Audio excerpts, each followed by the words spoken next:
Australia's new climate risk reporting rules for big corporations are reshaping the way every business, large or small, prepares for a low carbon future. And for more, we're joined by fractional sustainability leader Kate McHugh. Kate, it's so great to have you back on the program. What do these new climate related disclosure rules actually mean for Australian companies? Let's run through it. So climate-related financial disclosures are mandatory for large companies in Australia now. They're being phased in alongside different parameters of the company size, headcount and assets under management. But more importantly, over the next 3 years, around 7,000 Australian companies will be captured by mandatory reporting, which comes with a bunch of penalties for directors if they don't comply. And more broadly, smaller companies will be impacted by a ripple effect of those disclosures.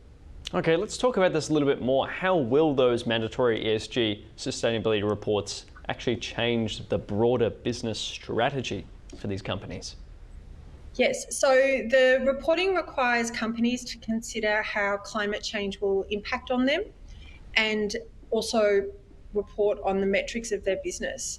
The metrics part is the most commonly talked about part.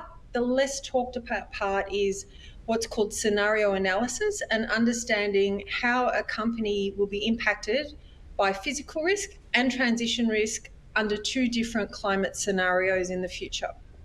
And why is compliance with these reporting frameworks proving so costly as well? Absolutely. So Treasury estimated the cost of implementing mandatory reporting for large companies could cost up to $1 million per year over the first few years.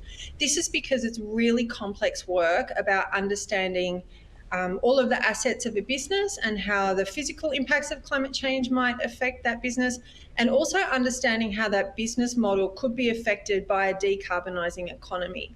For a really big company, that is really complex work, and it has to be done over two scenarios. And there's a real shortage of people who've done this work in the Australian market.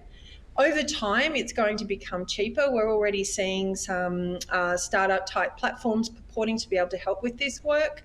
They're still very much focused on the metrics rather than the analytics, and ultimately that work will feed into organisational strategy by being able to play to where the ball is going over time.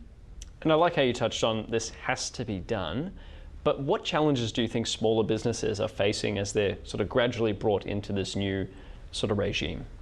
So at the moment, the good news is small businesses don't have to do the reporting as a mandatory measure. However, they're going to get dragged along either by growing into a bigger business or by being captured as the net widens over mandatory reporting.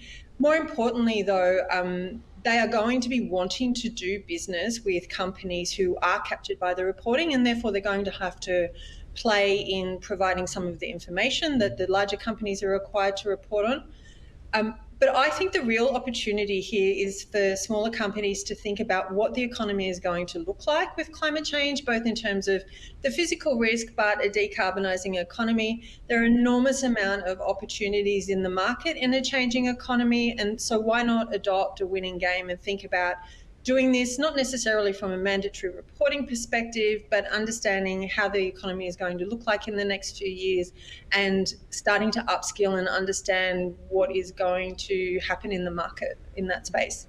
Certainly, yeah. What's going to happen in the market and also what's going to happen in the environment in the next few years as we keep rolling onto this.